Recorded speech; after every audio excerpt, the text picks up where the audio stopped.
रहे। इसके अंदर कुछ लोग अपनी जाती दुश्मनी में और मामला को पेचीदा कर रहे, उलझा रहे। पहले दिन से एक बात चल रही थी कि यार जो मामला इधर है, जो इसाक सेठ के पास जो पंचायत आई थी और जो जिम्मेदारी उन्होंने लिए थे, वो जिम्मेदारी में उन्होंने बढ़ करके अपनी जिम्मेदारी से बढ़ करके काम किया बस्ती वालों की तरफ से, और पूरा मामला हल की तरफ है। पूरा मामला हल करवाने के लिए जो वकील साहब थे और वकील साहब के जिम्मेदार रईस भाई है, उन्होंने ये कहा कि यार भाई जो मेरे जिम्मे था उससे मैं ज्यादा पैसा दे करके ये मामला हल करवा रहा हूँ, तुम उसको बुलाओ और बस्ती वालों को खरीदी दे करके मामला खत्म करवाओ। बारिश पानी का दिन है, गरीब लोग और परेशान होंगे, ये चीजें उनके भी दिमाग में और हम सब लोगों के दिमाग में। तो इसके अंदर सियासत ना करते, इसमें कोई जिम्मेदार नहीं है। और किसी के ऊपर जो लोग उंगली उठा रहे, बराए मेहरबानी अल्लाह के वास्ते उंगली उठाना बंद कर दो। एक आदमी कॉपरेट कर रहा है, अगर आप उसको कहीं ना कोई व्हाट्सएप पर और इधर उधर अगर कोई बात उसके ताल्लुक से बोलेंगे तो वो कैसे अपना कॉपरेट करेगा। एक आदमी हल करने के लिए तैयार है, वो हल करके दे रहा है, तो आप लोग सब अपने अपने घर जाओ। उन्होंने जिम्मेदारी मुफ्ती निजामुद्दीन साहब को और इनको सबको बैठ करके जिम्मेदारी रईस भाई को दी कि जितनी जल्दी हो सकता उतनी जल्दी बस्ती वालों को खरीदी दे दो। रही बात बना के देने वाली बात, तो दूसरी स्टेप में उन्होंने भी बताया कि मेरी तरफ से जो मामलात है मैं ये मदद करने के लिए तैयार हूँ, और कौन कौन जिम्मेदार लोग इसके अंदर मदद कर सकता वो काम भी हम लोग जो जिम्मेदार लोग उनसे वो करवाएंगे। इसाक सेठ की जो जिम्मेदारी थी उससे बढ़ करके उन्होंने काम कर दिया। जो उनके पास 55 लाख रुपए की बातचीत थी, उन्होंने अपने पास से 70 लाख रुपए दे दिया। इससे ज्यादा और क्या चाहिए, वो ये सब करके देने के लिए तैयार है। रही दूसरी स्टेप की बात, तो एक आदमी पे पूरा भार न डालते हुए अपन इंशाल्लाह उसका भी कुछ रास्ता निकालेंगे। इसाक सेठ बोले यार हम सब सर जोड़ करके बैठेंगे, मेरे जिम्मे जो निकल रहा है। उन्होंने तो अलग ऐलान बोला है कि मैं 10 लाख रुपया इसके अंदर जायद और देने के लिए तैयार है बस्ती के लिए। इरफान भाई ने भी बोला है कि मैं भी 10 लाख रुपए देने के लिए तैयार है, लेकिन सब काम तरतीब से होगा। उनके जो जिम्मे है वो आज वो अपनी जिम्मेदारी से मतलब जिम्मेदारी निभा करके इनको बोल दिया कि भाई ये मामला तो जितनी जल्दी हो सकता उतनी जल्दी हल कर। अब बाकी की बात वो कब हल करेंगे और कब वकील को यहाँ बुलाएंगे, रईस भाई की जिम्मेदारी।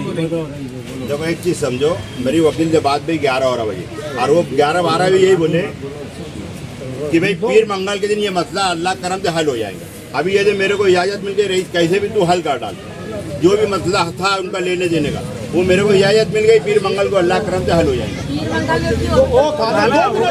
2 मिनट रुको, काम कर देना। हाँ बोलो, बस उसके बोलना था, पीर मंगल से खरीदी हो जाएगी। देखो एक बात देखो, हम लोगों को कोई सियासी बैकग्राउंड और ये ताल्लुक से हम नहीं आए, ये तकलीफ में हमसे देखे नहीं जाता। और शहर के अंदर हम निकले ही जो है दुख दर्द और तकलीफ के लिए। इससे पहले 2 दिन पहले भी राउंड अप हुआ, 4 दिन पहले भी राउंड अप हुआ, इससे पहले भी जमीन के ताल्लुक से एक मीटिंग, एक वीडियो वायरल हुई। सब आप लोग उसके जिम्मेदार थे, लेकिन इनको अब तक कोई खरीदी नहीं मिली। उन्होंने बयान ऐलान किया था कि 60 लाख रुपए, मैंने वीडियो में सुना, इसके अंदर सारी चीज़ें तुम बोल रहे हो वो बढ़ के दे रहे, लेकिन कब दे रहे, ये कब तक अभी तुम ये बोल रहे ना, तो तुम जो है हमसे जो है रास्ते में रहो। तुम एक ये बात बताओ कि कब इनको खरीदी देंगे, ये आएंगे नहीं, कब देंगे ये बात जैसे पीर मंगल बोले है ना, अगर कुछ काम निकल गया तो बूथ पकड़ लो, छोड़ दो सकता, बूथ नहीं समझ लो आए, लेकिन हल करने की जिम्मेदारी वो लोग दे चुके हैं। इनको पीर मंगल भी छोड़ दो, बूथ करीब खरीदी दो, लेकिन एक दिन पकड़ो। ये बार बार अभी तक इन्होंने खाना नहीं खाया। हम लोग कोई सियासी तौर पे नहीं आए, एक बार जो इनका मसला, ये आवाम का मसला, जिन लोगों ने पैसा लिया, ये मसला हल होना है ना। तो ये ताल्लुक से अभी तुम अंदर जाते, अभी 2 दिन पहले फिर मीटिंग की, बोले यार वो जमीन का फैसला हो गया, लेकिन फिर इनके फोन आते तो फैसला होगा कब। अभी देखो मैं आयुक्त से अभी इस ताल्लुक से भी बात करके आया, मैंने उनको भी लिया इस मामले के अंदर कि तुमने जायद घर तोड़े, तो वो बोले तो ठीक है उसकी, लेकिन पहले इनकी जमीन का जो मामला करो, फिर जो घर का जो मामला है उसके ऊपर भी किसने तोड़ा, किसने किया उसमें, लेकिन पहले इनको खरीदी दो, है ना। लगे तुम जो तुम्हारे वकील है उनसे हमारी बात कराओ, मेरी भी बात कराओ, तो इत्मीनान बख्श जरा हमारी भी बात हो, तो ये सबको जो पुरसुकून अंदाज में